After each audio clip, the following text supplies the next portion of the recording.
from the onset is that this scripture wanted to get rid of independency and teach dependency on Jesus, number one. Number two, what that scripture wants to achieve is obedience to instruction. That God, if he gives an instruction, it does not matter the kind of experience you have. Your experience oftentimes can be the limitation to the next breakthrough, because you will always think that God works with the same rationale that human being works with. Have you not read in scripture?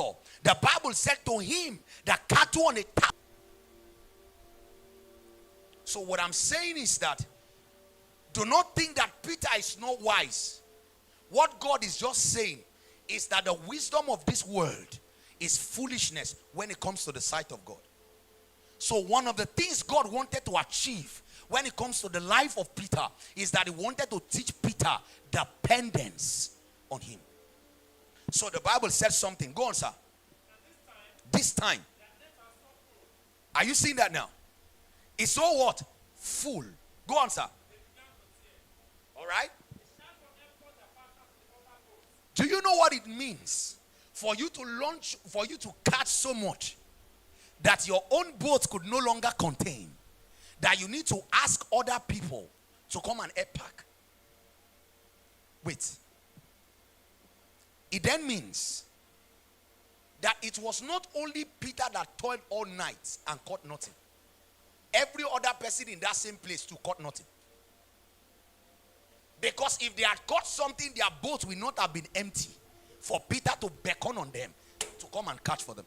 That means that God at that time suspended everything that they think that they know. Every form of human intelligence. God suspended everything that has to do with nature. Why? Because he wanted to achieve a result. I'm showing you a God that is not your mate this morning. If you want to achieve when it comes to evangelism, you follow me carefully. You will realize that in this kingdom there are no fallow grounds. The only thing we don't have in this kingdom are people who can be yielded enough to follow instruction. And the instruction oftentimes is always go deeper. And the Bible said, go on, sir. All right.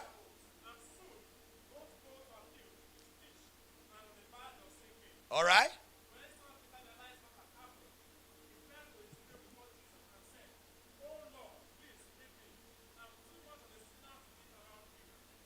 Hold on, sir. Thank you so much, sir. Please sit up. Let me ask you a question. What's the connection with me helping you to get fish and leave me alone? I am a sinner.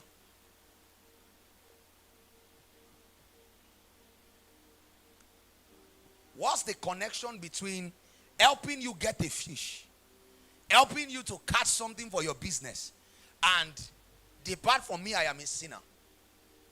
What's the connection? Or you've not tried to probe the scripture? Why the first statement that proceeded out of Peter's mouth after that experience was, depart from me, I'm a sinful man. We're going somewhere. Now, you can be busy and not fruitful. You can be active and not effective. You can be committed and still not increasing.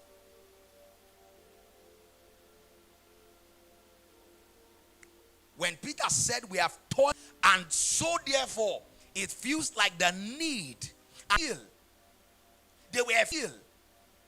They were fish. They were actively. They were present in duty, but they caught nothing. I say to you again this morning, it is not of him that willeth or him that runneth. It is of the Lord that showeth mercy. I'm saying that your skill can be suspended. Have you heard statement like, when people make statement like this, that God does not call the qualified, he qualifies the call? Have you heard something like that before? And oftentimes it looks like, if you are not careful, it looks like the statement is not so complete.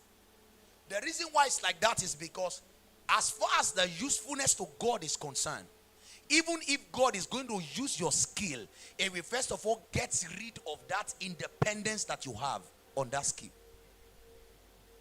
That is why every man that God uses at any point in time in their life, the same thing that they exalted the most was the same thing God used to teach them a lesson.